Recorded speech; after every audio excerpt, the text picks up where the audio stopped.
Still ones, hey guys, tonight we begin in the hush of a snowy Korean mountainside where the sky is the color of pearl and everything smells faintly of pine smoke.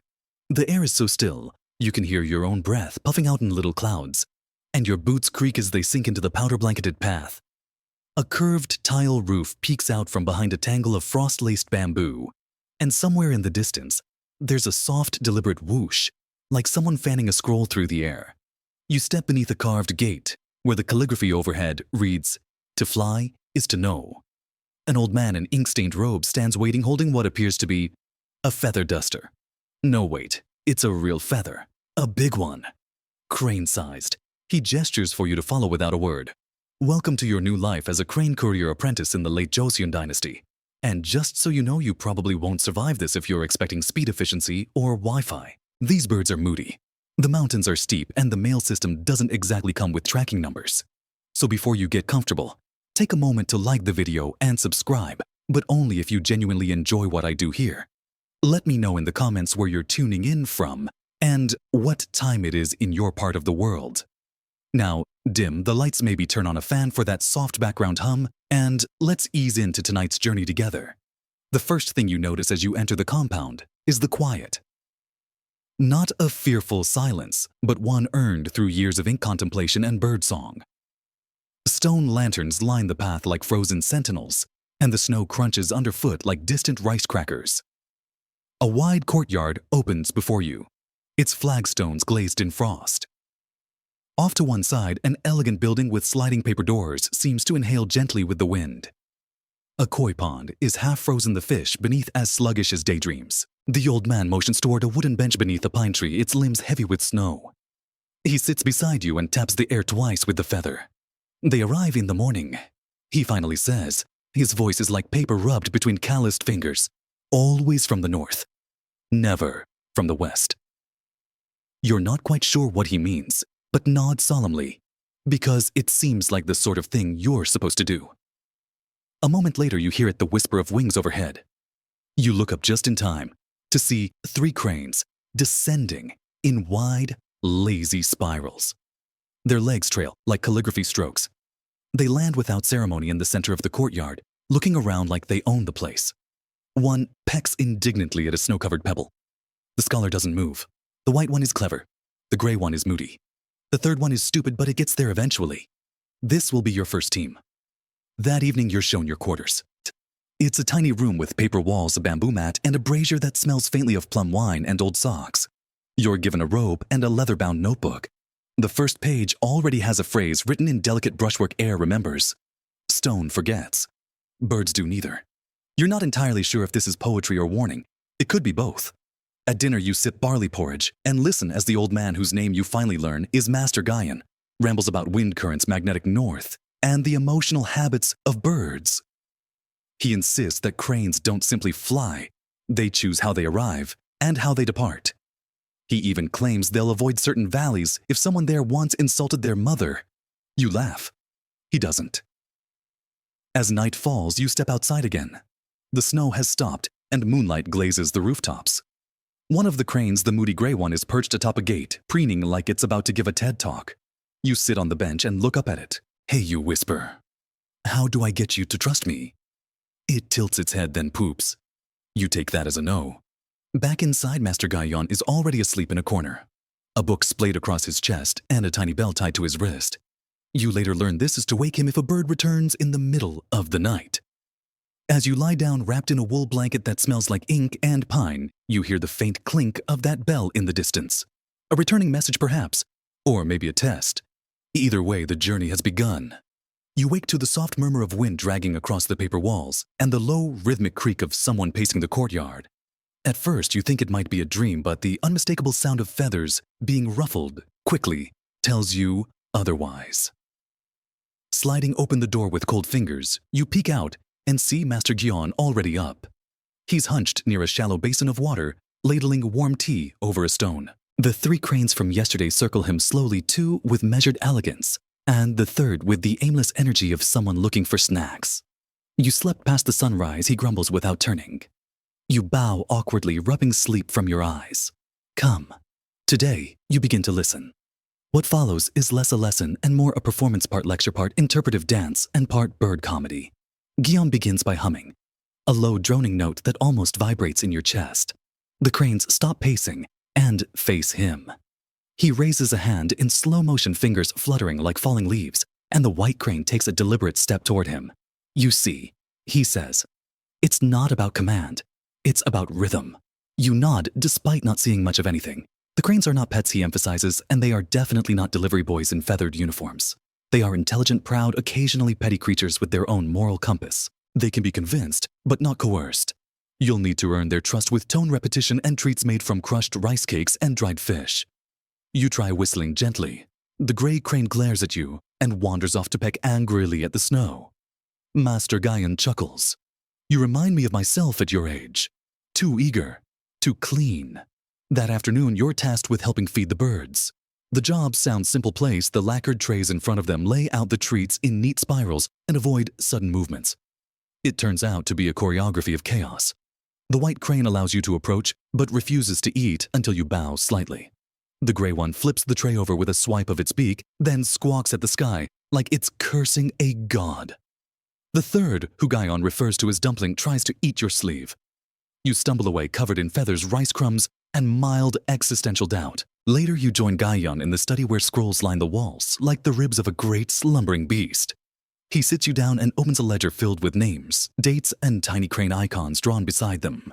Each icon is annotated with cryptic remarks: loyal bad wind memory, bit my cousin, and flew to wrong temple again. These are their flight logs, Guyon explains. Each bird has a pattern, a personality. Some favor rivers, others need stars. You will learn their ways or you will waste your time. You ask how long it takes to train one. He looks at you with one eyebrow raised. Train, you don't train cranes. You bargain with them. As evening deepens, you find yourself helping Guyon oil the long wooden perches near the far end of the courtyard. Makes the landing smoother, he mutters, passing you a cloth soaked in sesame oil. Above you, a flock of wild geese flies in formation, honking like bored musicians. The cranes glance up unimpressed. Geese are amateurs, Guyon whispers. They fly because they have to. Cranes fly because they choose to. It's oddly poetic. You jot the line down in your notebook. After dinner, a steaming bowl of mushroom rice, you sit cross-legged while Guyon recites a poem about the wind. It's long.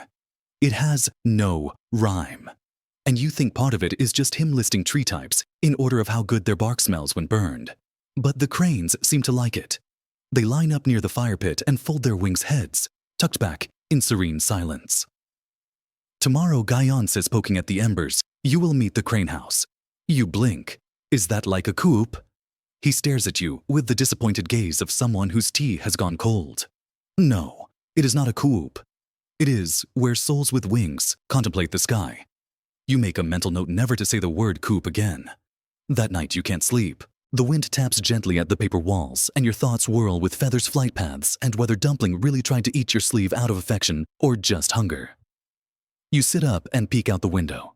Guyon is still awake, seated beneath the plum tree, staring at the moon. One crane is beside him. Probably the white one, its head tilted as if listening to secrets. You wonder if this is what all nights here will be like. Wrapped in cold airing stains and the kind of silence that teaches you things. In the distance, a bell chimes once, then nothing but the quiet shuffle of wings. The next morning, you wake up with stiff knees and an odd sensation that you've grown older overnight.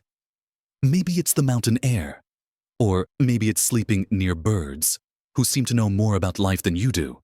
After a quick breakfast of millet porridge, still steaming, still somehow bland, you meet Haillon in the far corner of the courtyard. He's standing beside a low, lichen-covered structure with wide wooden doors. You expected something grander, maybe more, fluttery. But this building looks almost like a tool shed if tool sheds were sacred. This is the crane house, Guyon says, voice hushed like he's at a shrine. Mind your breath. You take a deep inhale and try not to sneeze. The wind carries the faint aroma of dried herbs and something else, something birdy. He pushes open the doors. Inside, the air is warm and thick with a strange mix of incense, damp straw, and feathers. Shafts of morning light slant through tiny windows, illuminating floating motes of dust like slow-moving snow. Bamboo perches crisscross the chamber. Some are polished smooth, others wrapped in faded silk ribbons. Small alcoves line the back wall, each with a brass bell and a folded piece of parchment tucked inside. Messages Gayon whispers. Training scrolls mostly. Some are real. You ask why he keeps real letters here, and he shrugs. Sometimes it helps the birds believe they matter. A large basin in the center holds water dyed a faint lavender. The cranes drink from it delicately, their beaks dipping and flicking with elegance you could never pull off in public. Gayon nods toward a pile of scroll tubes beside the door. They're hand-carved, capped with lacquer, and smell faintly of sesame oil and ink. These are the carriers, he says. Light, water-resistant, designed to be tied to a leg without offending the bird. You reach down to inspect one and discover a tiny silk pillow nestled inside. Gayon watches your face carefully. Comfort matters, he mutters. Just because they carry secrets doesn't mean they should suffer. At this point, you're beginning to suspect that Gayon treats these birds better than most people treat their families. He points to a cabinet in the corner. Inside are rows of bells, each uniquely shaped. Some are round and squat, others long and slender, and a few look like they were once teapots. Each bell corresponds to a specific crane. The tone tells them when it's time to prepare when to eat or when a message is ready for delivery. You try one, a bell shaped like a peach. A clear ding resonates through the air. The white crane perks up immediately and struts toward you with the slow confidence of someone who knows they're about to be complimented. Don't ring them without purpose, Gayon warns. They get offended. You apologize to the crane. It stares at you. You're not sure if it accepts your apology. As you walk through the space, you notice a few odd additions, bundles of feathers tied together, like talismans. Calligraphy hanging from the beams that reads more like song lyrics than philosophy, and a corner full of dried anchovies wrapped in leaves. For offerings, Gayon says. Sometimes for snacks. Depends on the mood. There's a peculiar smell near the back, sharp, earthy, almost metallic. You find a pile of old perches, some cracked, others blood-stained. Training has risks, Gayon murmurs. Wings are delicate. Sometimes the birds crash. Sometimes they don't come back. You try to imagine what it would be like to lose one. Not a tool, but a friend. A colleague. A flying co-worker with feathers and opinions. Do they mourn each other, you ask? Gayon pauses. Some do, he says. One refused to fly for 6 weeks after his partner vanished. Stared at the clouds, like he was trying to draw a door. You don't ask what happened next. Instead, you help him clean the feeding trays, polish the perch bars, and retie a few worn scroll cords. The work is meticulous, almost ceremonial. Every knot must be the same. Every perch exactly level. Birds hate imbalance, Gayon explains. They know when something's off. It rattles them. You nod, wondering what your own perch would look like if someone tried to balance your life. Probably cracked and leaning toward the snack cabinet. At midday, you take a break outside. The snow has melted slightly, revealing patches of brown earth and the early tips of pine needles. The cranes sun themselves near the pond, necks tucked back, wings fluttering occasionally like silk curtains in a lazy breeze. You sit beside them. For a moment, you feel like part of the flock. Then Dumpling honks directly into your face. So much for serenity. Back in the crane house, Gayon shows you a tiny toolkit, miniature scissors, sewing needles, and thin strips of gold-threaded fabric. For emergencies, he says. Broken straps, frayed bells, torn silk. You notice that some tools look more surgical than practical. Gayon follows your gaze and nods. Yes, I've stitched wings before. Not many others would. You don't ask what it's like to hold a bird's trembling wing in your hands, threading a needle through something that once felt immortal. But you imagine it takes more than precision. It probably takes reverence. As dusk falls, Gayon lights a stick of cedar incense and places it near the crane house entrance. They like the smell, he says. Reminds them of home. You want to ask, where is home for a creature who flies in and out of valleys like a whisper? But the question floats away before you say it. You close the doors. Softly, hear the rustle of feathers, and step back into the winter night. You wake the next morning with ink stains on your fingers and the vague memory of dreaming about flying. Or maybe falling. It's hard to tell. The boundary between sleep and snow is thin up here. Today, Master Gayon hands you your first real task, crafting a scroll kit, a complete delivery package for a crane. It's a delicate art, he says, part sewing, part sorcery, and part bribery. mostly bribery. He leads you to the workshop just behind the crane house. The scent of cedar and rice glue hits you as you step inside. Shelves line the walls overflowing with silk scraps. Tiny scroll tubes, lacquer pots, and what looks suspiciously like powdered seashells. We begin with silk, he says, holding up a swatch the size of your palm. Not too bright, not too stiff. Cranes dislike show-offs. You choose a soft cream-colored piece smooth as breath and begin trimming it to fit around the bamboo message tube. The scissors are dull. The thread is moody. Within minutes, you've pricked your finger twice and managed to tangle the silk into something resembling a disappointed dumpling. Not bad, Gion says, inspecting your mess. For a first attempt by someone clearly born without fingers. He pats your shoulder with the kind of pride usually reserved for houseplants that don't die. Next comes the bamboo tube itself. They're carved from hollow shoots, lightweight but strong, then lacquered with a resin made from pine sap and soot. Gaiyon hands you one and gestures to the opening pot. Your name, he says. You hesitate, then paint your chosen courier name in tiny Hanja characters along the side. It feels ceremonial, like you've just baptized a very tiny, very airborne bottle. Then it's time for the most delicate step, attaching the silk rig to the crane's leg. You find the white crane, who has been watching this whole process with a gaze that can only be described as mildly unimpressed aristocrat. You approach with the kit in your hands, booing slightly as Gion taught you. To your surprise, the bird extends its leg without fuss, almost like it's tired of waiting. With trembling hands, you wrap the silk harness, slide the scroll into place, and tie the cords with fingers that suddenly feel 3 sizes too big. Then, you step back. The crane takes 2 slow steps, flaps once, and lifts off into the morning air like a drifting brushstroke. You feel your breath catch as it vanishes into the light. No message this time, Gion says beside you. Just a test flight, to see how she likes the weight. You watch the sky for a long moment. Then the crane banks left circles once and returns landing near your feet with the casual arrogance of someone who just aced an exam they didn't study for. She approves, Gaion mutters, nodding. The rest of the morning is spent learning about the finer points of scroll etiquette. Turns out sending a message by crane in the Joseon era required more nuance than hosting a royal dinner.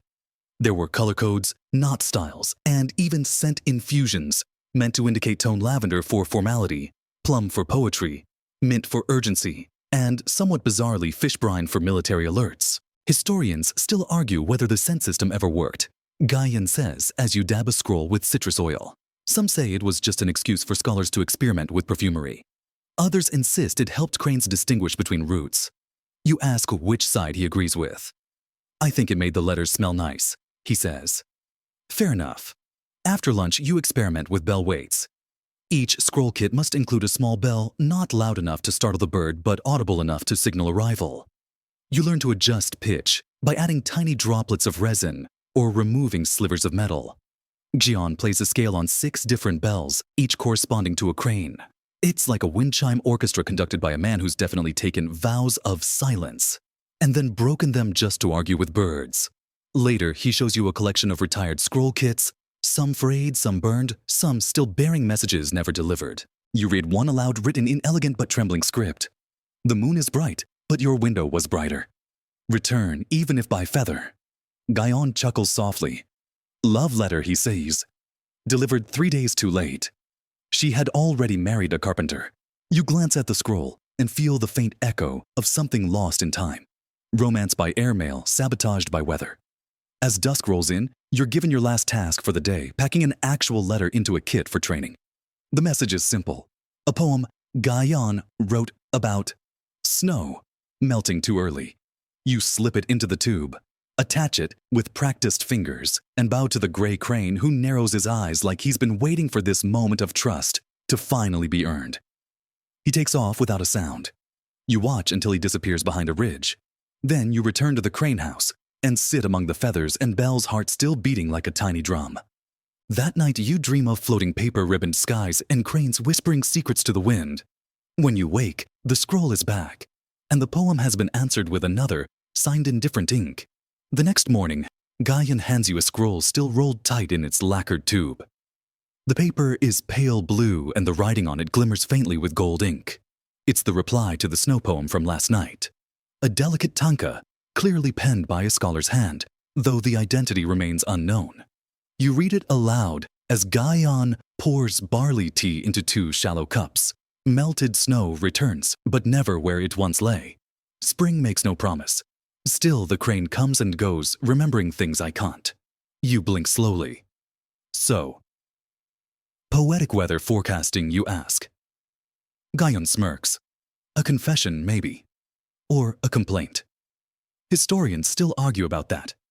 He adds, some say our kind used crane messages for diplomacy.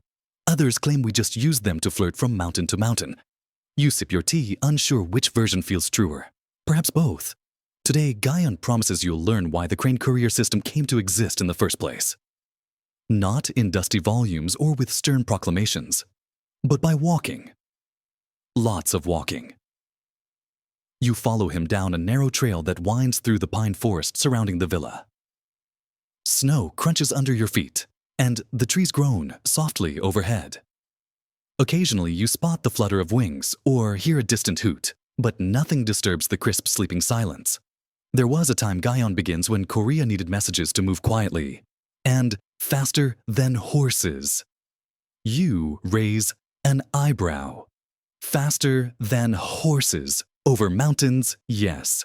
Through bandits, storms, politics, yes.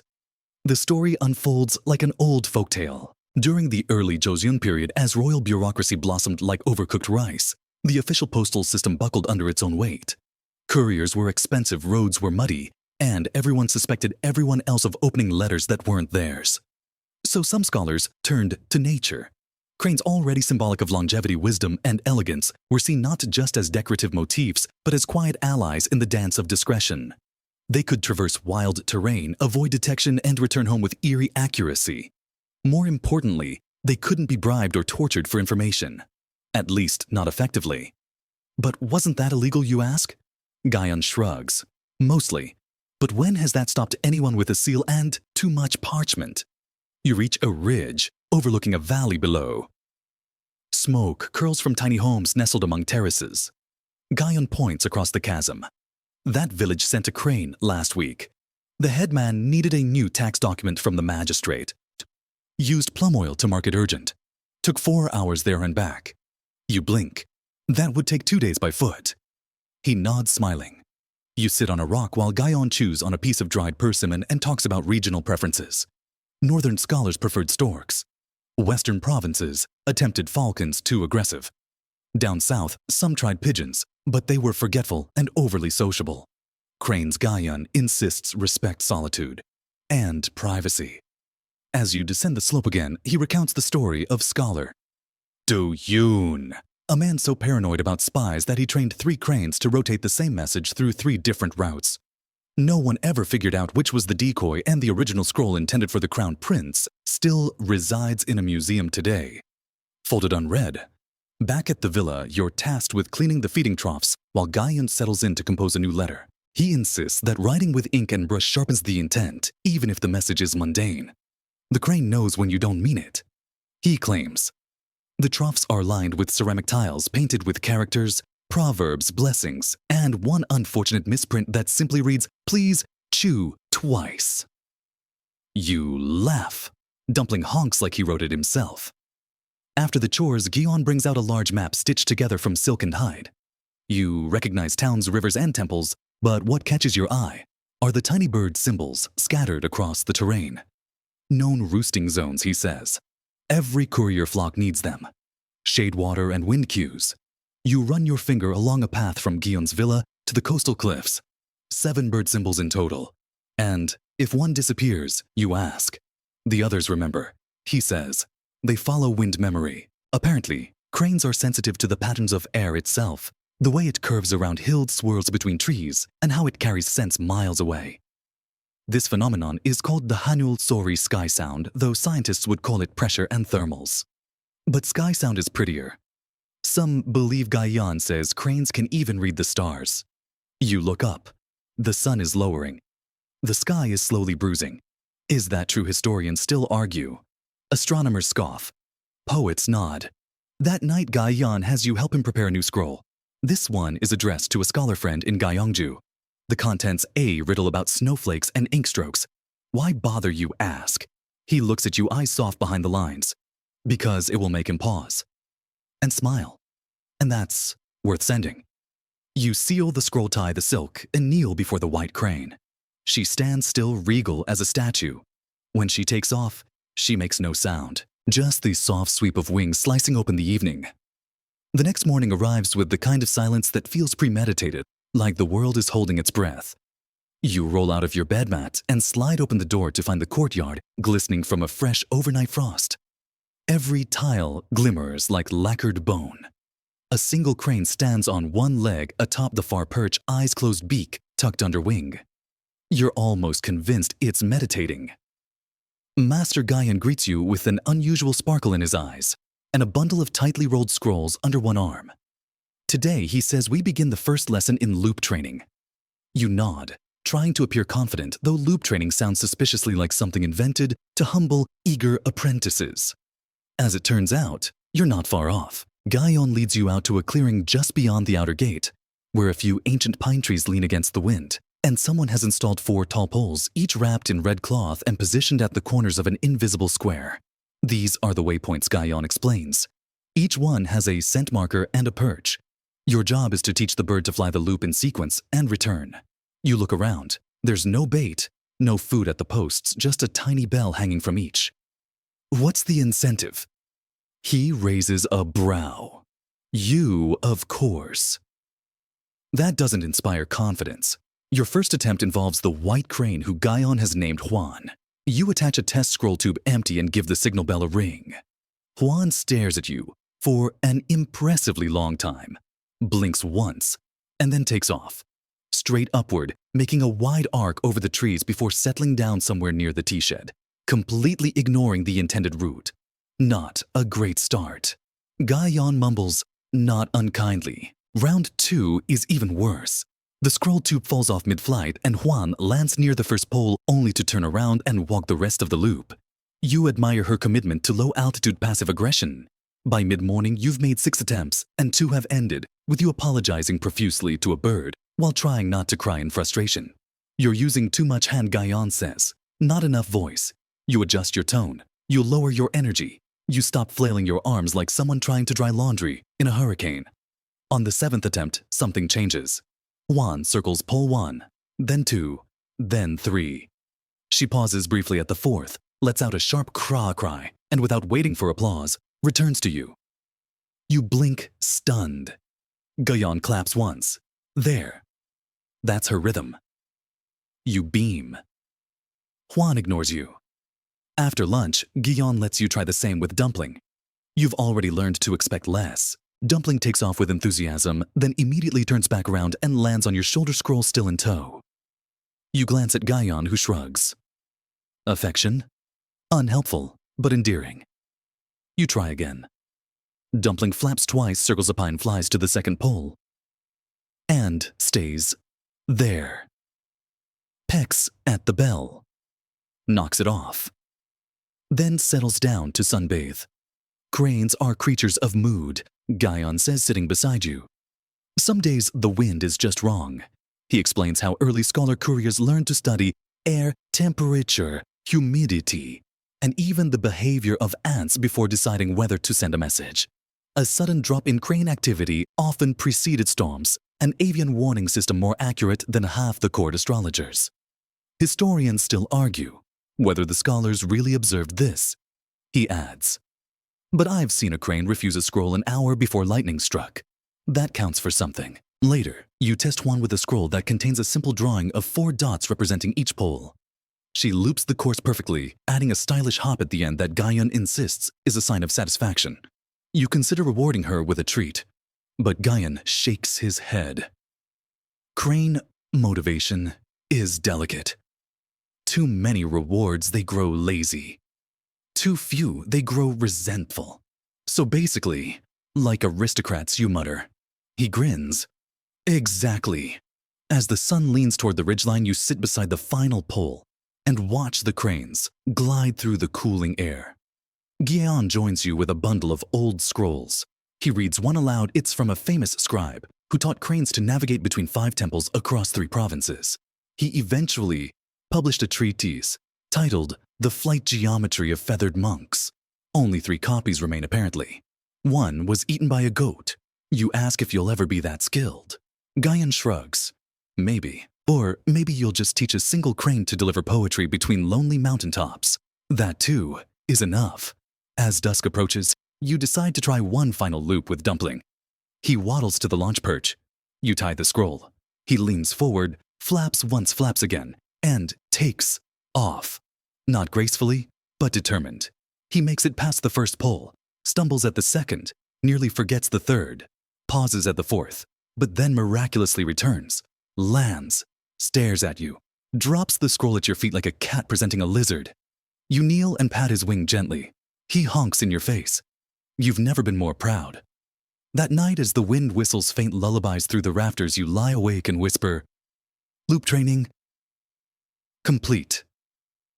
The cranes rustle in their perches. Dumpling snores. It starts with a low, annoyed cra-hawk from somewhere near the roof beams. You stir from your dreams of perfect crane choreography to find Dumpling already pacing the courtyard, his feathers puffed in defiance against the morning cold. Master Guyan emerges from the crane house bundled in 3 layers of robes, carrying a tin bowl of fermented rice paste and a distinct scowl. "You've met Pak," he says without preamble. He's not fond of mornings, or people, or other cranes. Pak is a legend apparently. A veteran of 2 provinces, 5 failed assassination scrolls, false alarms.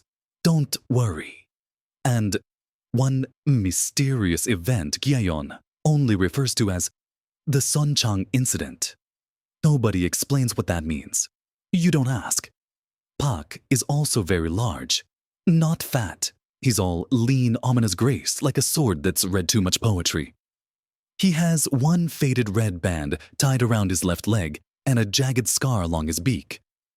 He once pecked a nobleman in the shins because he smelled like Il Jayon ads with something bordering on admiration. Today, you're supposed to learn from Pak. He doesn't make it easy. You attempt to bow.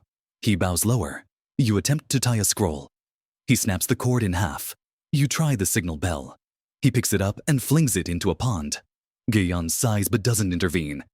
Pak teaches on his own terms. Eventually, you sit on the frozen steps and wait. After 20 minutes, Pak struts over and deposits a slightly chewed stick at your feet. You offer it back. He snorts and walks away. Lesson complete. Possibly.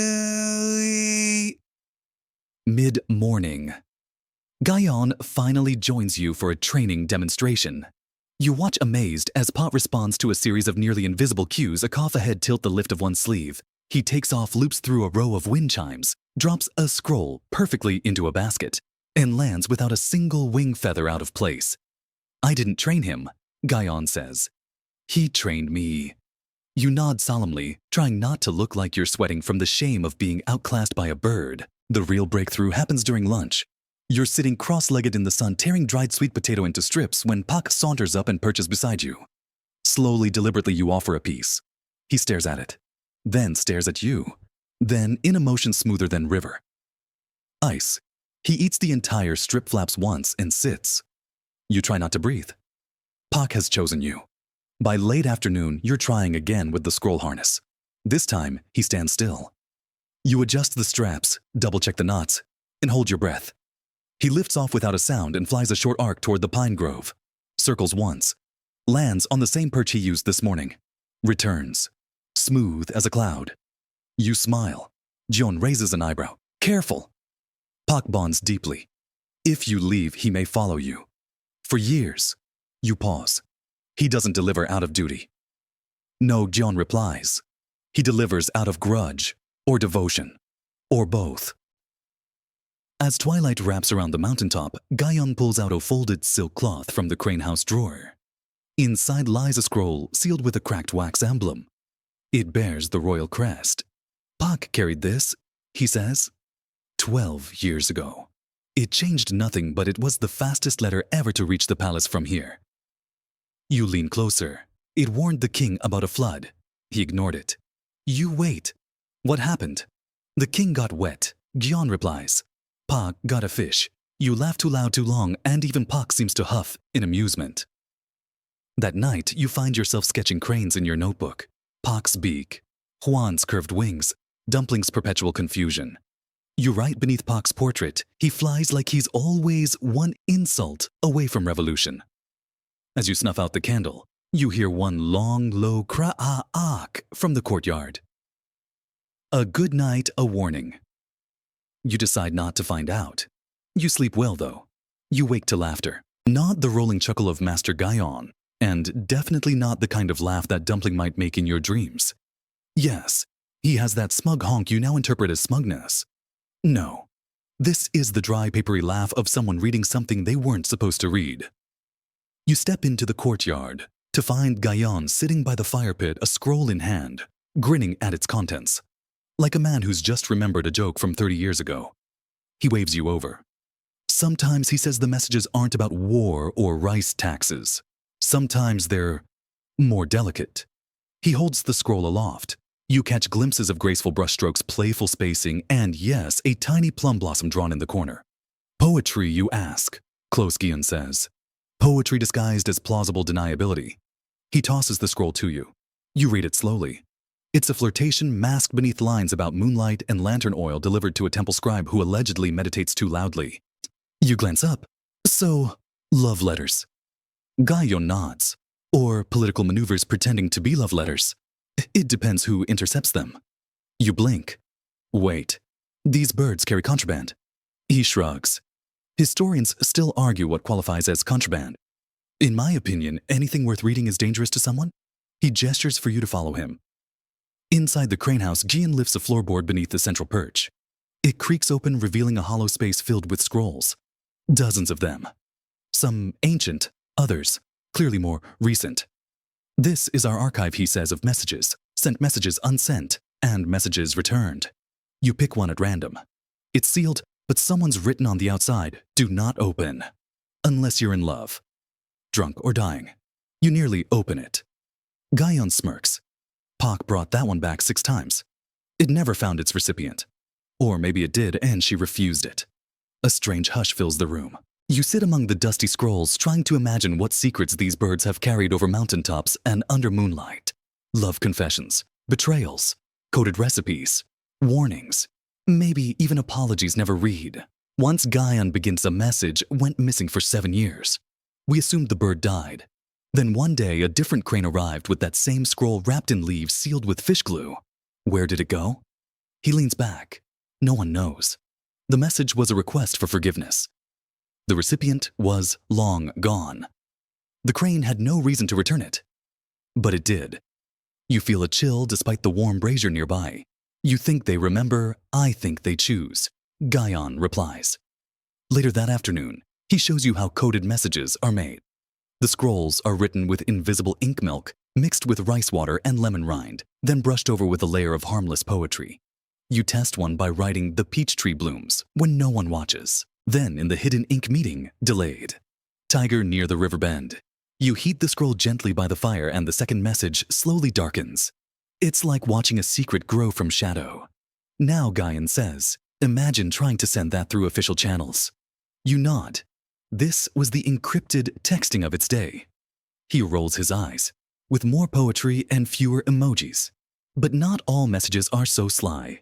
Some are simply strange.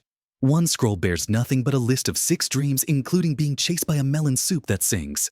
And my mother turned into a gourd and lectured me. You're not sure if it's a warning or performance art.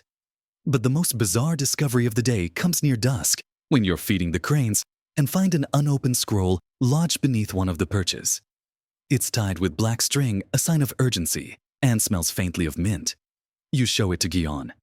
He frowns. This shouldn't be here.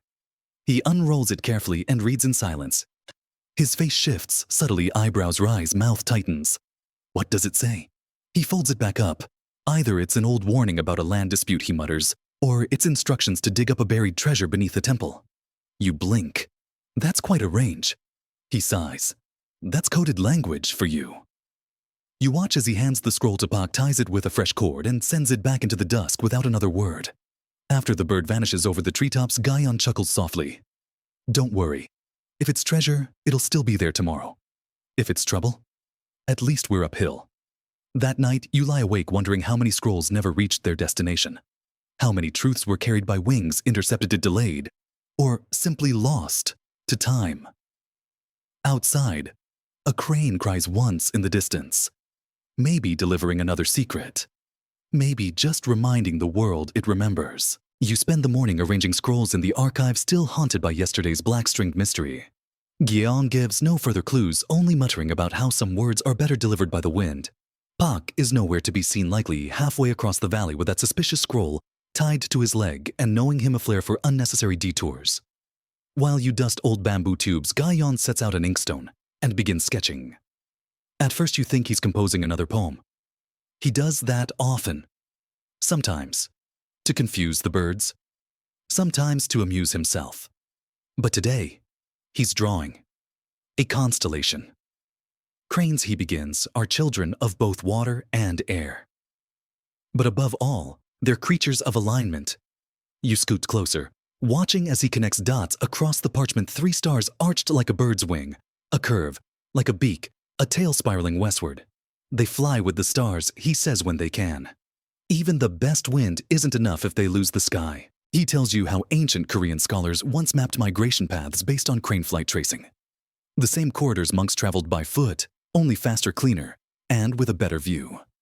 One scholar, Master Hyo even insisted that cranes aligned their roots with Confucian ideals, upward for virtue, downward for shame. You raise an eyebrow. Really, Gyeong shrugs. Historians still argue whether he was insightful or just deeply poetic. The conversation takes a stranger turn as he rolls out an older scroll, a celestial map annotated in both Korean and Chinese, with tiny feather symbols marked at seemingly random places. These, he says, pointing to the feathers, are sightings, reports from different provinces where cranes were seen landing with scrolls. But no one knew where they came from. Lost birds, possibly, Gyeong says, or unregistered couriers. You feel a chill at that idea. Birds with no known master carrying messages to unknown recipients. Free agents of the sky. But what if you ask the cranes choose their own routes beyond the maps? Gyeong nods slowly, then leans back. That is the essence of the Confucian cosmos. Harmony not by command, but by mutual agreement. He gestures toward the rafters where Dumpling is asleep, upside down, probably dreaming of rice cakes. And yet, he adds, we still tie scrolls to their legs. Later, you sit under the plum tree and reflect on your time here. You've stopped counting the days. The routine has become its own kind of meditation. Each morning, porridge bells feathers. Each night, stars scrolls wind. Today's lecture is different. Gyeong wants to talk philosophy. He pours tea with his usual dramatic flair and says, consider why deliver messages at all. Why send thoughts into the world when we could simply sit with them? You frown. To connect, to interfere. He corrects. Every message is a ripple. Even the small ones. Especially the small ones. You look down at your cup. The steam curls upward like invisible handwriting. He taps a scroll on the table. A man once wrote a warning to his son. Don't join the army. The crane got intercepted. The son never saw the message. He joined. He died. You feel a tightness in your chest? Gyeong adds, but that same crane later delivered a different scroll to another boy. That one left the city. Survived. You wait. Same bird, Gyeong says. Different wind. After lunch, you return to the crane house to oil the perches. As you work, you find another tiny drawing tacked behind one of the pillars, a crane standing between 2 crescent moons. What's this one mean, you ask? Gyeong peers at it. It's an old belief that cranes walk between worlds. Day and night. Living and dead. Seen and unseen. That's a lot of responsibility. He chuckles. You think being a mailman is easy.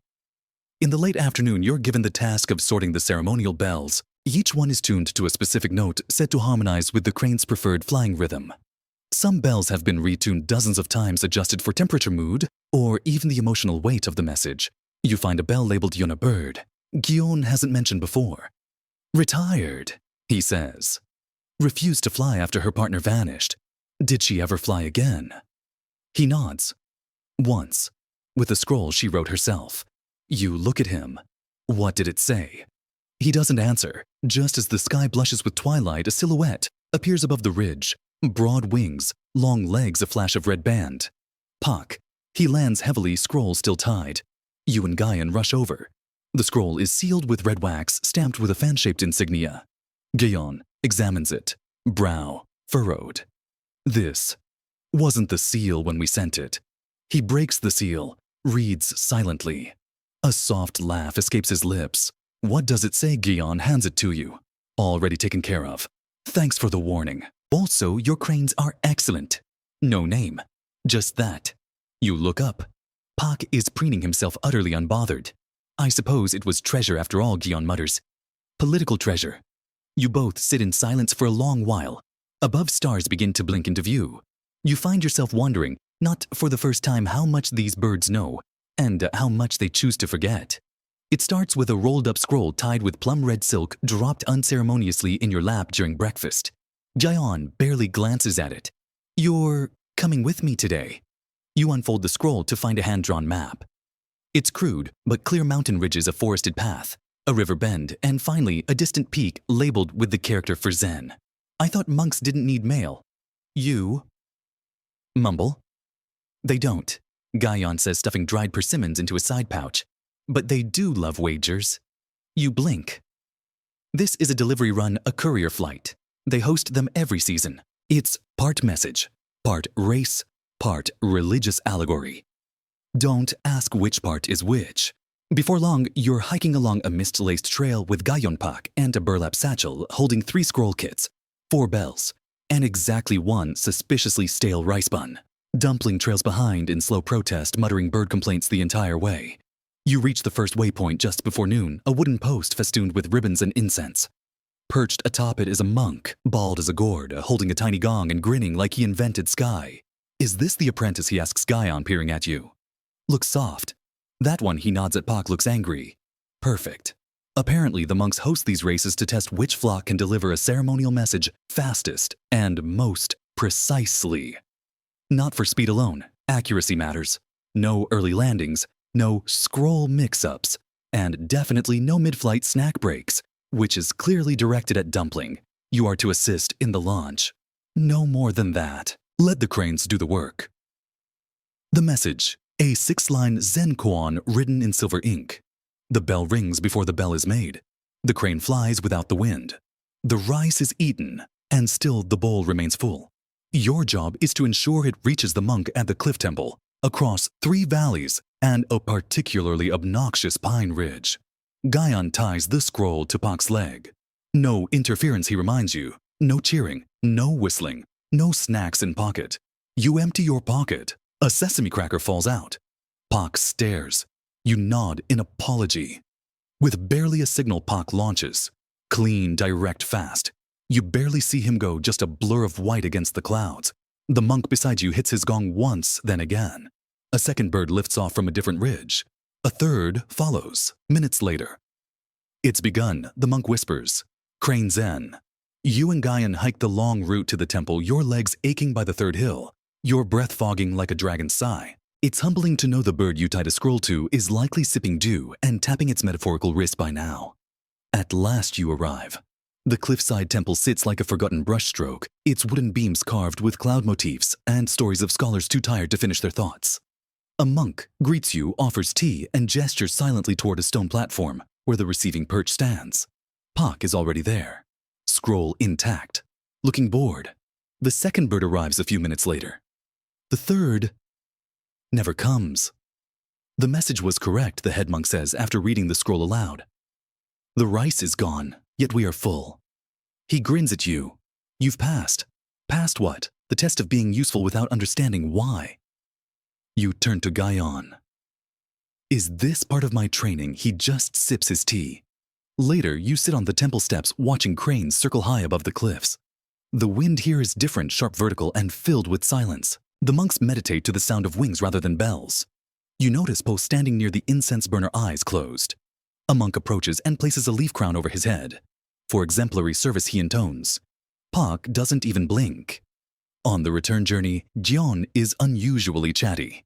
He tells you how crane races between temples date back to early Buddhist scholars who believed that enlightenment could only arrive on the back of a white-winged creature. A metaphor, perhaps, but some monks took it literally. They'd send questions into the sky, he explains. Let the wind decide who should answer. Did it work? Depends who you ask. Some answers never returned. Some came too late. Some came upside down and smelled like plum brandy. Historians still argue whether these races were acts of devotion or disguised political communication. You ask him what he believes. I think monks like birds because birds aren't monks. You chew on that all the way back to the villa. By evening, you're exhausted. Pak is preening himself in the courtyard like he didn't just fly 30 miles uphill through conflicting crosswinds and philosophical riddles. Gyaon hands him a fish. Then he hands you a scroll. You open it to find a single word. Good. You've graduated, Gyaon says. To what? To the part where I don't explain everything. You wake with your legs still aching from the mountain trek. The temple incense has clung to your robe, and your dreams were filled with cranes whispering cryptic koans into your ear. One told you the fish is not late. It is simply in another river. You don't know what that means, but Dumpling honked at you this morning like it was profound. Gyeon calls you out to the courtyard earlier than usual. The cranes are already lined up near the pond wings, tucked eyes sharp. One of them is limping. Not dramatically, just a subtle hitch in the step, like a pebble caught in a shoe. But for a bird, any imbalance is serious. This isn't just a flyer. This is a message carrier. A leg injury means disruption, delays, disappointment. The injured bird is Juan. Gyeon crouches near her, whispering nonsense syllables and rubbing her shoulder joint gently. His hands are steady, almost reverent. You kneel beside him, unsure what to do. Help me get the splints, he says, and the old silk. You sprint to the crane house, rummage through the drawer marked repairs, and return with a roll of slender bamboo strips, gauze made from old temple cloth, and a pot of paste that smells like moss, and old lemon. She landed wrong, Gyaon says. The west perch was icy. I told them not to use it. He doesn't look angry. Just disappointed. In himself, maybe. With calm precision, he wraps the leg with gauze, uses the bamboo strips like tiny crutches, and ties the ends with feather-soft knots. Juan stands still, completely trusting. She'll need rest, he says, but she'll fly again. You sit with her for a while, offering quiet companionship. She nibbles half-heartedly at a rice cracker, then closes her eyes. She's always hated the cold Gyaon murmurs. You wonder what that means for a creature whose whole life is in the sky. Later, he shows you the logbook. Each bird has a page, sometimes 2 tracking flights, preferences, health records, moods. Juan's page is beautiful tiny sketches of her flight pattern notes, like loves incense and reacts well to soprano bells. You see a record of every injury, every triumphant delivery, every failed attempt. It's a biography written in symbols and small heartbreaks. Do you name all your birds, you ask? No, he says. They tell me what they're called. You wait hoping that's a joke. It isn't. You spend the afternoon learning basic avian medicine. Gyaon walks you through splint-making feather conditioning and something he calls emotional calibration, which mostly involves playing specific tones on the temple bells and observing reactions. Dumpling likes D-sharp. Pak prefers silence. Birds remember pain, Gyaon says. But they also remember who helped them through it. You scribble that down in your notebook, then add also applies to people. You also learn about hyal, the pressure points along a crane's wing joints that, when gently massaged, encourage circulation and reduce stiffness. You practice on a model first, an old taxidermy crane that Gyaon insists has never judged anyone. When you finally work on a real bird, one of the younger trainees, you're terrified. Its feathers twitch beneath your fingers, but it doesn't flinch. You're learning, Gyaon says. Not fast, but not badly. The compliment makes your whole afternoon. As evening falls, you help Gyaon line Juan's perch with dried herbs and warmed sand. And you wrap her wing in a light cover stitched from a scrap of your old undershirt. She pecks at it with mild offense, then settles in. Some birds heal slow, Gyaon says, watching her. Some need time to forget the fall. You sit beside him, staring at the sky, now painted in hues of tangerine and steel. A few wild birds pass overhead, heading north. Do they know what we're doing down here, you ask? They don't care, he says, but they'd probably approve. He gets up to fetch tea. You stay with Juan, gently adjusting her perch blanket. In the silence, you think about the weight these birds carry, not just scrolls, but expectations, and how easily that weight can hurt. That night, you write in your journal, "A bird fell. We caught her. Her leg bent like a question mark." The answer is not yet. You sleep lighter than usual.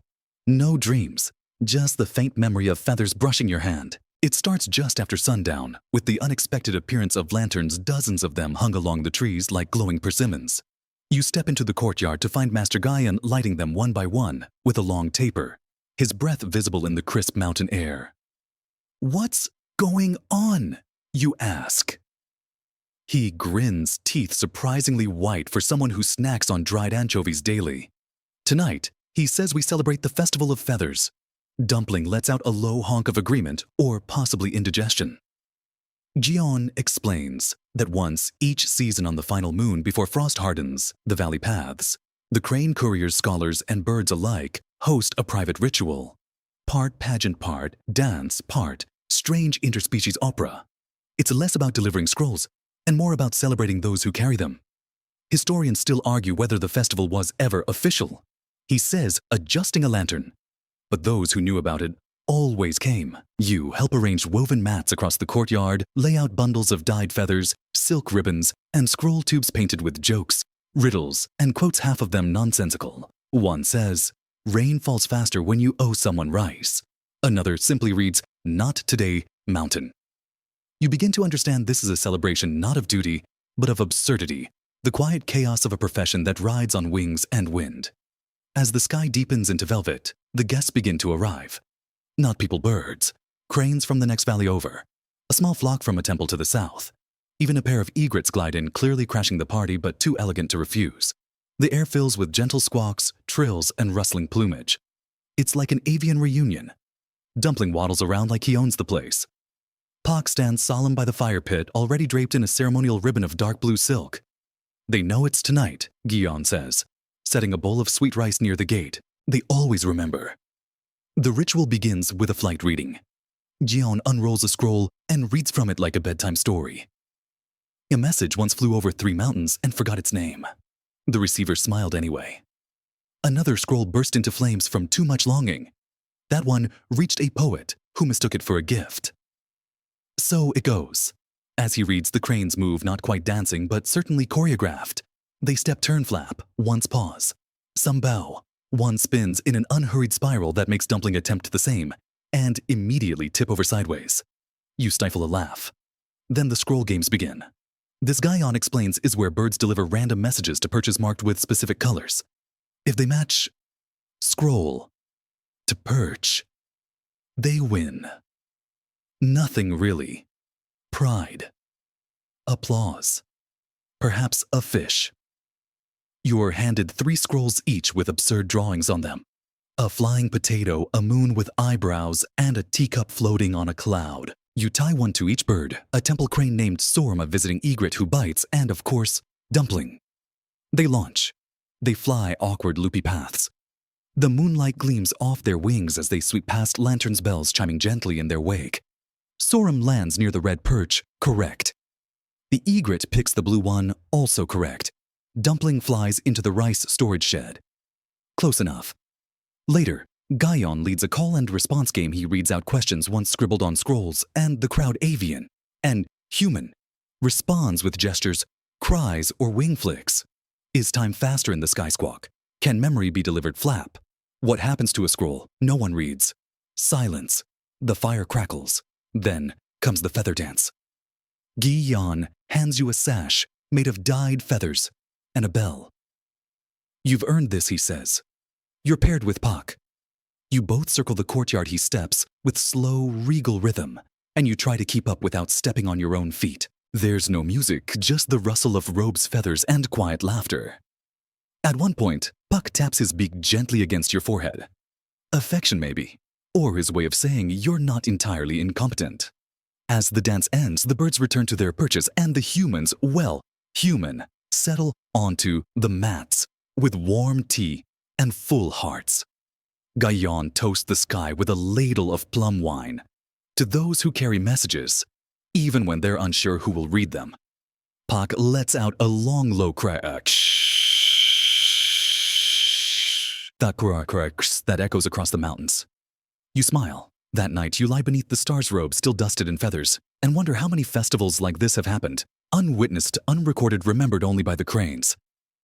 You wake the next morning, with feathers still stuck to your robe, and a faint ache in your legs from the slow ceremonial dance you performed with Pak. He's back to his usual aloof self, perched on the gate like a feathered gargoyle, grooming his wing with the gravitas of someone who's survived multiple empires. Gayon greets you with a scroll that smells suspiciously like ginger and disappointment. We're going to talk about the Emperor's birthday letter. Today, he says. The one that never made it. You blink. Oh no. What happened? He holds the scroll up like a cautionary tale. What always happens when you rely too much on wind and not enough on judgment. The tale begins in the capital city, where one of Gayon's former students, overly ambitious and tragically fond of flamboyant birds, was entrusted with sending the Emperor's birthday greeting via crane courier. Not just any birthday greeting, mind. This one was written on golden parchment, scented with sandalwood and folded, using the imperial four-fold pattern, which is impossible to master, unless you've first studied at least 3 forms of ceremonial origami. The scholar determined to impress picked the most beautiful crane in the aviary feathers, like snow legs, like calligraphy, and tied the scroll to its leg with a ribbon made of imported silk. She refused the scroll 3 times, Gayan says, shaking his head. That should have been enough. But no vanity overruled wisdom. The scholar forced the attachment.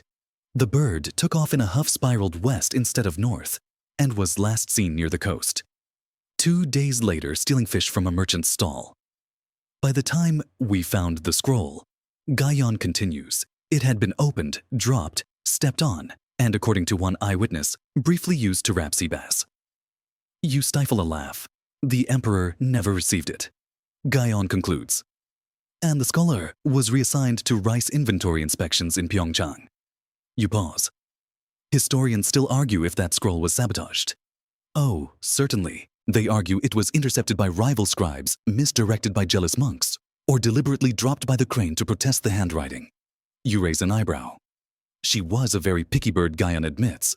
In a more serious tone, he tells you how fragile trust is between a courier and its handler. It's not a matter of control, he says. It's a conversation. A scroll may carry state secrets or just poetry, but the crane doesn't care. If the bond is weak, the message is just a burden. And burdens are often dropped. That afternoon, Gyeon walks you through emergency procedures in the event of a lost message. It involves a system of relay birds, coded bell signals, and in extreme cases, a replacement courier disguised as a merchant with a fake scroll strapped to a wooden decoy crane. It worked. Once, he says proudly. But the bird was wooden, and the guards were extremely nearsighted. You practice drafting apology scrolls. Turns out there's a whole language to it. You must balance humility with subtle deflection. Something like the wind in its wisdom chose a different path. We regret the direction, not the intent. Or Gayon's personal favorite. Had the message landed where it was meant, it would not have needed words at all. You try writing your own. The crane misunderstood the importance of the emperor's name. She offers fish in recompense. Gayon nearly chokes on his tea. As the sun dips behind the ridge, you both visit the old perch near the pine grove, the one where the lost birthday message was supposed to begin its journey. The perch is cracked now, moss-covered. But someone has left a tiny scroll tied to the base. You kneel and unroll it. It reads, to the one who meant well, and the bird who meant better. Happy birthday anyway. You glance at Gyeon. He doesn't speak, just smiles faintly. Back at the villa, you help pack scrolls for an upcoming route. Nothing urgent, just seasonal updates to the herbalist in the next valley. As you sort the ribbons, Dumpling waddles by with a pine cone in his beak and promptly drops it into your lap. A gift. A warning with Dumpling. It's hard to say. You tie the final scroll to his leg, secure the harness, and give him a gentle tap. He launches into the sky, wobbling slightly, then finding his rhythm. You watch him disappear into the dusk, hoping the message lands safely, or at least doesn't end up in someone's fish basket. You're organizing scroll tubes by scent: lavender for elegance, mint for urgency, plum for poetry, when you spot a worn leather-bound volume on the bottom shelf of Gayon's scroll cabinet. It's thicker than the others, bound with a cracked cord and marked with a strange insignia, a bell crossed with a feather. Curious, you ask about it. Gyun hesitates, then unties the cord with the air of someone opening a slightly illegal history book. This, he says, is the treatise of improper postal conduct. You blink. Wait, like actual illegal messages. He smirks. More like messages that danced too close to forbidden. You sit beside him on the porch as he flips through the pages. Each entry is a case study, some dry, others written in the voice of furious bureaucrats. Some even include little ink sketches of guilty-looking birds. He reads aloud, 1 record, year of the fire rat. 2 monks conspired to circulate unauthorized philosophy via feather courier. Topic, why silence is louder than doctrine. Result, 1 bird arrested, 1 monk promoted. Not in that order. You raise a brow. They arrested the bird symbolically. Guyon says, sipping tea. They placed it in a temple coop for 40 days. It reportedly meditated the entire time. You laugh. Historians still argue whether that monk intended it as sabotage. Oh, yes. Or performance art. You turn the page and find a sketch of a scroll disguised as a dried eel. The accompanying notes say it slipped past 5 inspectors and was only discovered because a dog stole it. Another entry tells of a noblewoman who used cranes to send rooftop messages to her sister 2 valleys over. They communicated entirely in haikus. When questioned, she claimed the birds were practicing calligraphy mid-flight. She sounds amazing, you say. She married a poet who thought birds could read dreams. Pause. Could they, you ask? Guyon tilts his head. The jury's still out. You glance farther down the page and spot 1 bolded phrase, flight treason. Guyon sighs. That one's complicated. Apparently, a young official once used crane couriers to warn his lover about an impending political purge. Technically, it wasn't treason. Morally, it was noble. Bureaucratically, it was disastrous. The crane made it, but dropped the scroll in the wrong courtyard. A guard picked it up and thought it was a poem. He submitted it to a literary contest. It won 2nd place. The 1st place poem was about rice, Guyon mutters bitterly. You both fall into laughter. As the wind picks up, Guyon tells you that while many courier routes were accepted in practice, they were never fully legal. Royal couriers were supposed to use roads and men. Birds had no paperwork, no stamps. They answered to sky, not seal. And yet he says letters still arrived. Somehow. He pulls out a scroll tube from the back of the cabinet.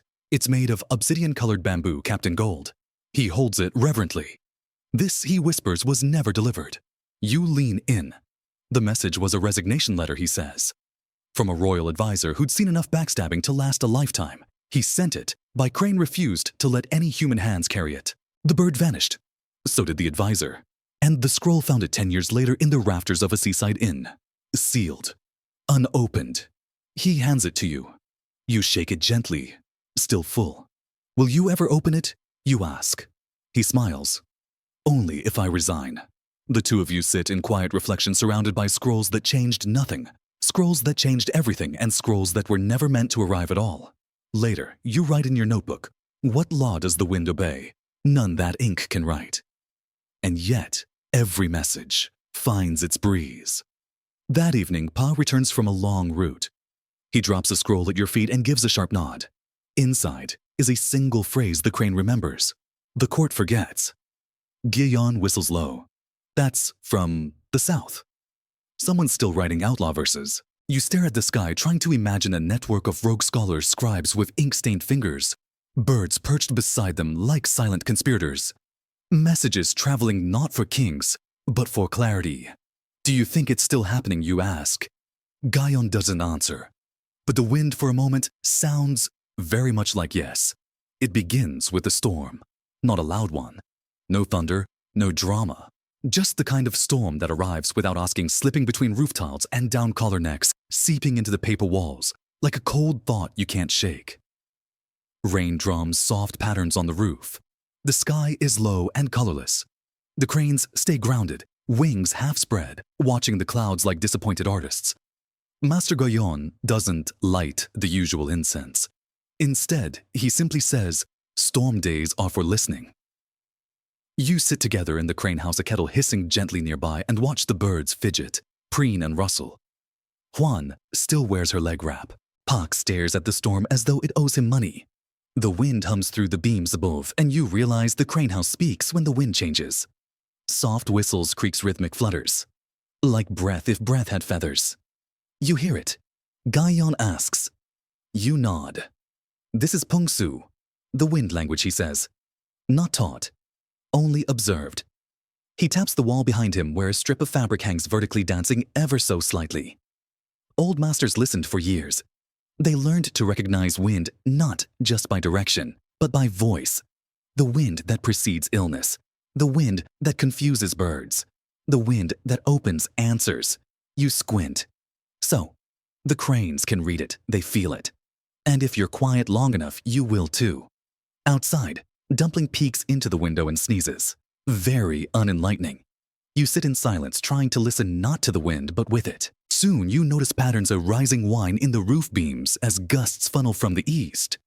The way the paper doors tremble with a stuttering pulse just before a squall shifts direction. The rain doesn't fall evenly, it tilts. The courtyard pines lean to one side, their branches twitching like antennae. A crane chirps, sharply turns north and spreads its wings, though it doesn't fly. It just registers something, Gaeon says. They're not grounded because they can't fly. They're grounded because they're interpreting. He pulls out an ancient scroll, labeled Yawido Protocols, a hand-drawn matrix of wind currents, crane reactions and delivery routes. Some notes are poetic. Breathe west when doubt enters, while others are blunt. No launch during fat drizzle. You begin to understand, for the scholar crane couriers, the sky was never just sky. It was a mood board, a living letter. Historians still argue whether this wind theory is real, Gaeon admits. Some say it's superstition. Others claim it saved empires.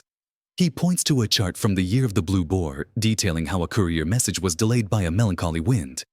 Because of it, a peace treaty was signed a day later and actually held. The crane that carried the revised treaty, Pak's grandmother apparently. Is that possible, you ask? Gaeon shrugs. Pak doesn't talk about it. You spend the afternoon rearranging the perch angles. Each is calibrated for different gusts. Even 1 degree off could send a crane spiraling sideways. You use a tool that resembles a compass, a sundial, and a flute all mashed together. Don't trust just the sky, Gaeon says, watching you. Trust its memory. You aren't sure what he means until you notice the groove marks on the floorboards where generations of crane landings have worn curved patterns. Even the ground remembers flight. As evening falls, the wind softens. You hear a low, echoing call from the forest edge, 3 notes rising. Then silence. Gaeon listens carefully. They've changed direction, he whispers. Who wild couriers? Likely from the eastern valley. They were going west. Now they turn back. The wind has spoken.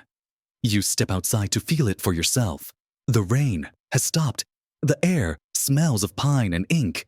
Your hair is damp, but your pulse is calm. You close your eyes and listen. No birdsong, no thunder, just the long, slow breath of the mountains. In the dark, a crane lifts off from the temple ridge across the valley. You can't see it, only its silhouette. It glides silently into the new wind, following a route older than maps. You whisper, "Good luck." Gaeon stands beside you and offers his kettle. It's warm and bitter.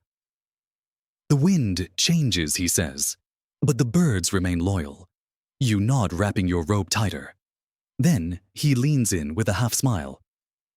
But never assume loyalty means obedience. A gust whips your sleeve as if in agreement. You both laugh quietly. That night, the rain returns. Softer now, more like a lullaby than a warning. And somewhere just beyond sleep, you dream of invisible maps drawn by feathers on wind. You wake to find an empty perch. It's Juan's. You rush to the crane house in a flurry of morning breath, an half-tied sash heart knocking against your ribs like a bell in the wind. The silk wrap you carefully fasten to her healing leg is there folded, untouched, neat. You find Gaeon already sitting by the brazier, hands around a cracked tea bowl, not looking at you. She's gone, he says softly. You blink. What do you mean gone? She left before dawn. No scroll, no signal. Just lifted into the fog and vanished. You stand there stunned. She wasn't fully recovered. She wasn't ready.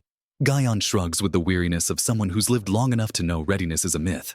Cranes don't wait for permission. He passes you a bundle of old scrolls writings about cranes who went missing over the years. Some presumed lost, others simply moved on. Many returned after days, weeks, even seasons. A few never did. One scroll catches your attention. It's titled, "The Crane Who Never Came Back." She was called Yun Gion, says reading your expression. Flew west after a storm. No message, no destination. Just rose with the wind and never returned. You ask what happened next. He looks out at the horizon fog still clinging to the pines. The other cranes waited. For days. Wouldn't fly. Refused food. Then one night they danced. Danced in a spiral. Counterclockwise. Wings spread. No scrolls attached. No human signal. Just movement. Like they were saying goodbye. You let the silence sit for a while. It weighs just right. You spend the morning combing through maps, trying to imagine where Juan might go. No routes make sense. She didn't follow the river lines, didn't take the North Valley. She left when the wind was uncertain. You begin writing. To Juan Mei, the clouds welcome you like an old song. May your wings forget injury. May you land when you choose, or not, at all. You tie it into a scroll and place it gently on her perch. Pak watches silently. Dumpling presses his beak to the door, unsure. You ask Guion if Juan might return. Historians still argue what it means when a courier leaves without cause, he says. Some say it's instinct, others, rebellion. A few believe it's mourning. Mourning what possibility, he says, then adds, or boredom. He shows you a small bell with a note attached for lost wings. It's only rung when a courier is believed gone, not just missing. You both take it to the edge of the pine grove and hang it from a branch. The bell is plain, unadorned, but when the wind passes through, it makes a soft, hollow sound like a sigh from someone who forgot what they meant to say. You ring it once. The sound barely echoes. That afternoon, neither of you speak much. Guion returns to his ledger. You attempt to feed the others, but the courtyard feels unbalanced. Pak flies a short loop and returns. Dumpling doesn't leave the ground at all. You consider taking a scroll out yourself, delivering it by hand. But it wouldn't be the same. By dusk, a new rhythm returns. The cranes begin to stretch again, groom themselves. Dumpling even pecks at a scroll tube with a little more energy. Guion watches, nodding faintly. They adjust, he says, like we do. After dinner, you find a scrap of paper slipped beneath your mat. Not Guion's handwriting. It's inked in a slightly awkward but familiar hand.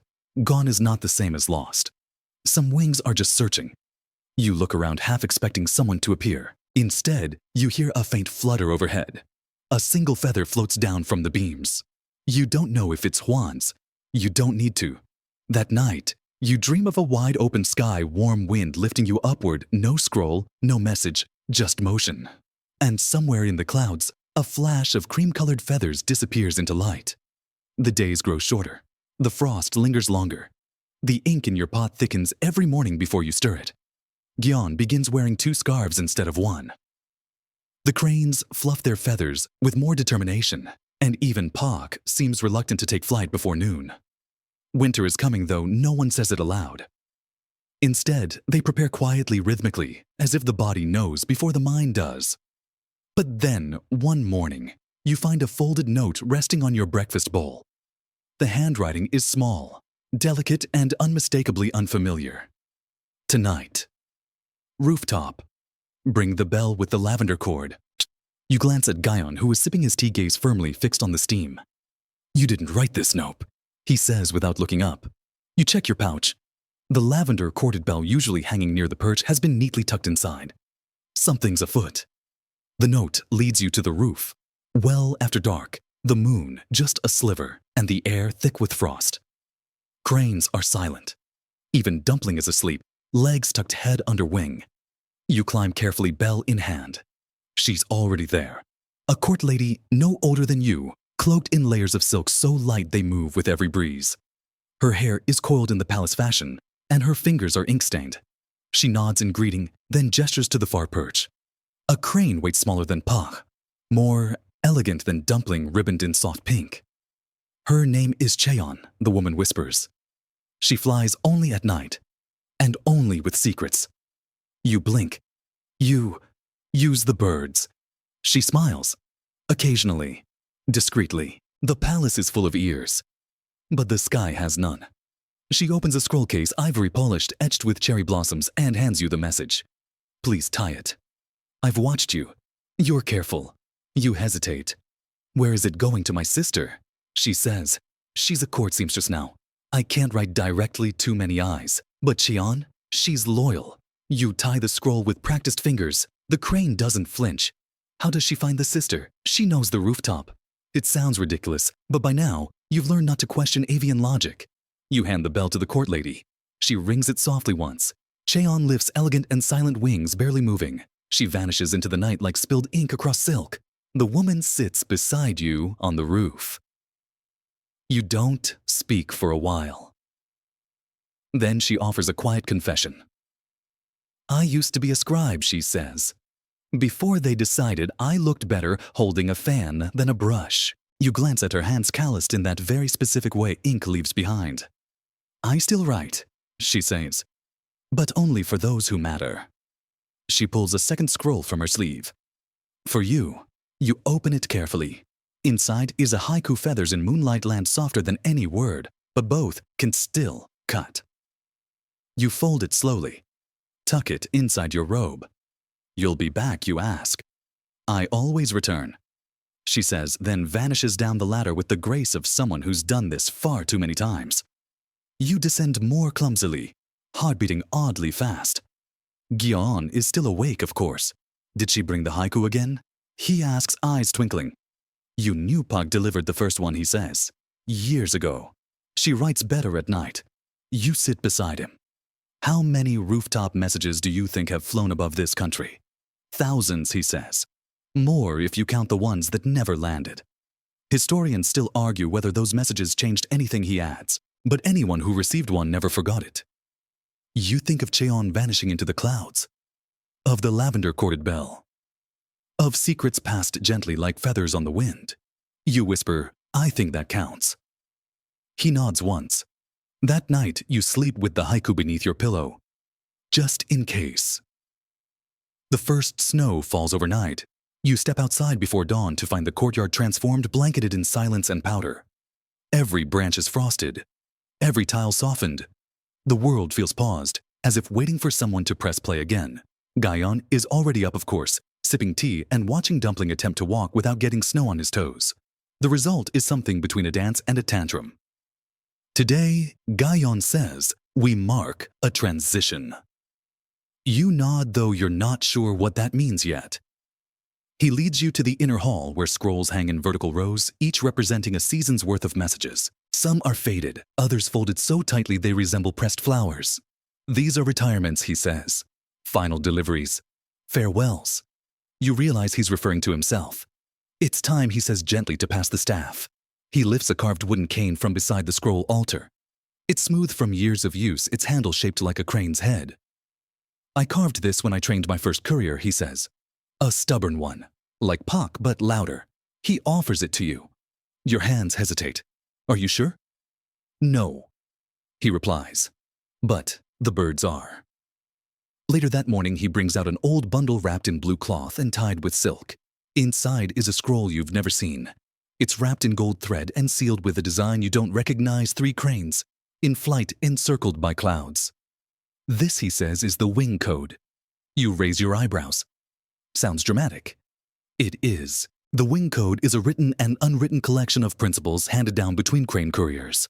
Most are obscure. Some feel like riddles. Others sound more like personal reminders. He reads a few aloud. Never send a scroll you wouldn't read aloud to a crane. Ink dries, but feathers remember. If a bird returns too soon, ask what it saw, then ask why it returned. And one particularly cryptic entry: when 2 birds refuse to fly on the same day, stay indoors. Historians still argue if that was superstition. Gyeon adds, or weather forecasting. You spend the afternoon reading more of the code. It's oddly poetic, part instruction manual, part philosophy textbook. Some lines are underlined in red. Others are annotated in Gyeon's small, tight handwriting. No scroll should ever leave without meaning, even if the meaning is uncertain. You feel the weight of the scrolls around you. The accumulated wisdom of 100 couriers, 1,000 silent flights. At dusk, Gion walks with you to the edge of the East Ridge. The clouds are low, and the valley below is a bowl of silver and blue. Pak stands beside you, wings fluffed against the cold head bowed. I've trained for decades, Gion says quietly. But the best messages are still the ones that surprise you. He hands you a fresh scroll blank. Write your own, he says, then send it. You take a deep breath. To whoever reads this, I do not know your name or your reason, but may this message find you between the wind and something softer.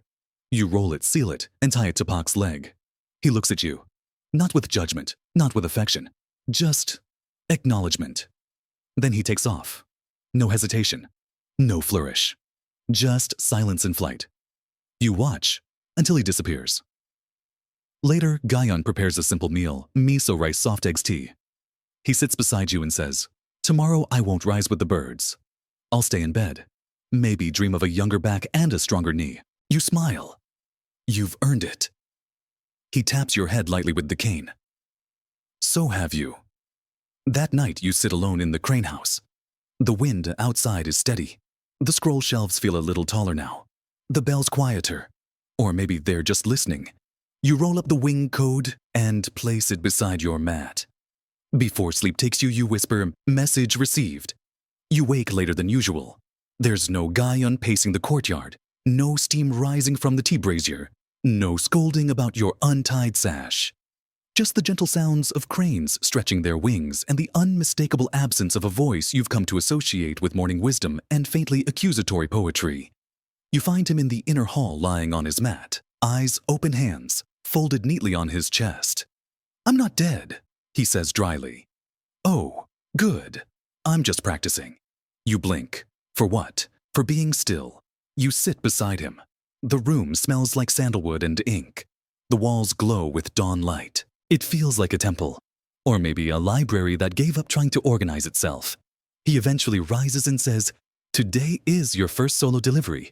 Your chest tightens a little. You're not coming. He smiles. I'll be here. Breathing. Judging. Possibly napping. He hands you a scroll. It's addressed to someone named Baek Sang-woo, a herbalist in the neighboring valley, rumored to make tea so potent it once cured a horse of indecision. Message Gion shrugs. Mostly weather observations. And a poem about mold. Of course it is. You select your bird. Not Pak too proud. Not dumpling too dumpling. You choose a younger crane, pale gray with a curious gleam in its eye. Gion calls him Jo, short for Jochi, which means early wisdom, though he also claims it's because the bird arrives early to lunch. You tie the scroll with steady hands, adjust the bell, double knot the harness. All things you've done dozens of times under supervision. This time, it's just you. You walk Jo to the east perch. He hops once, twice, looks back. You ring the bell. He takes off. You exhale, and then you wait. You spend the day tending to the others, rebalancing perches, refilling water basins, practicing silent bell cues, and reading the wind like a language still being invented. You try not to glance toward the ridge every 5 minutes.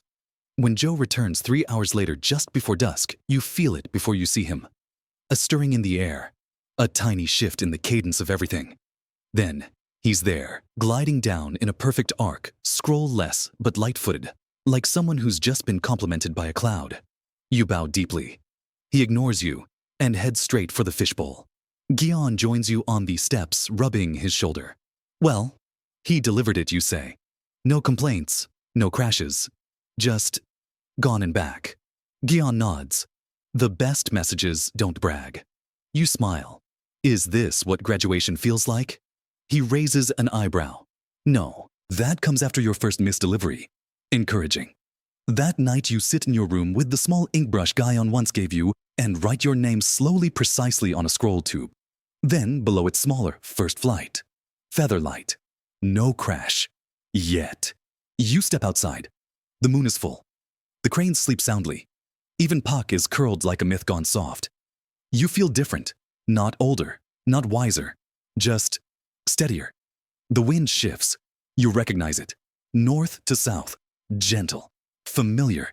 You close your eyes and imagine it carrying you not like a passenger, but like a message.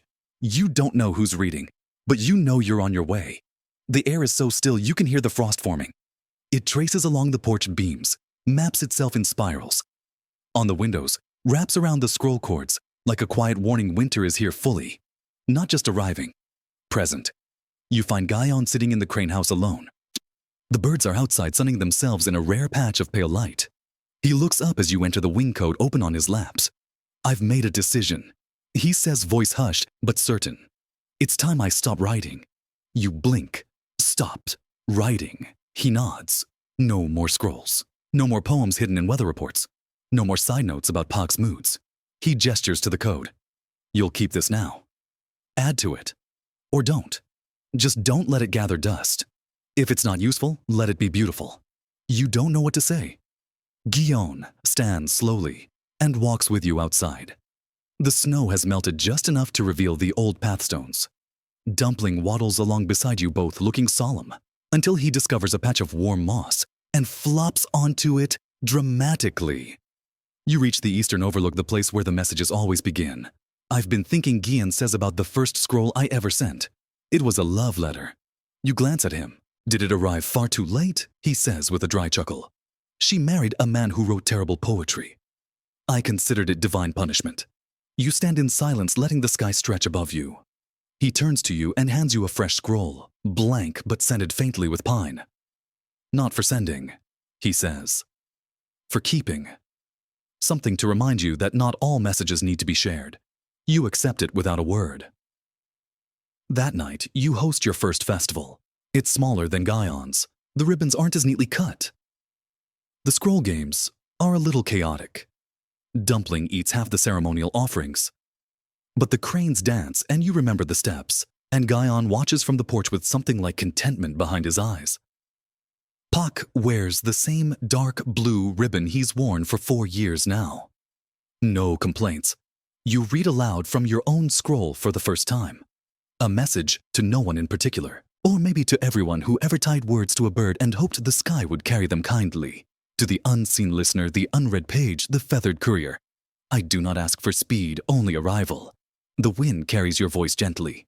No echo, just motion. And when it fades, no one claps. No one needs to. Later, you sit with Guyon beneath the old pine tree. You did well, he says. You nod. You did better. He smiles. I had more mistakes to learn from. The moon is high when he finally stands and retires to his quarters. You stay a little longer. The cranes are roosting. The scrolls are shelved. The wind is soft again but watchful. You lie back on the porch, arms behind your head, eyes on the stars. A small shadow crosses the moon. A crane. Flying alone. No scroll attached. You smile.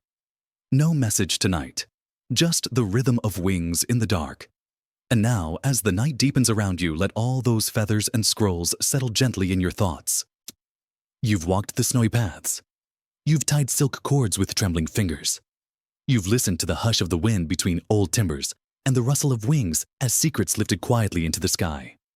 You've learned what it means to send a message not knowing if it will be received, and how that's still worth doing. Maybe there's something in your life too that you're waiting to send, or waiting to hear. Maybe you haven't found the right words yet, or maybe, just maybe, they've already taken flight. Let that be okay. Let the quiet of this mountain perch fill your chest now, not with answers, but with a kind of calm curiosity. Your heartbeat slows. The wind speaks less. The snow outside continues to fall in patterns only the cranes would understand. Let your breath match it. Long, soft, steady, in, out. There's nothing you need to do now. No scrolls to tie, no bells to ring. Only stillness and the knowing that somewhere out there in a sky you once dreamed of touching a bird is flying not away from you, but towards something you didn't know you'd been waiting for. Let go. Sink in. Sleep well, messenger.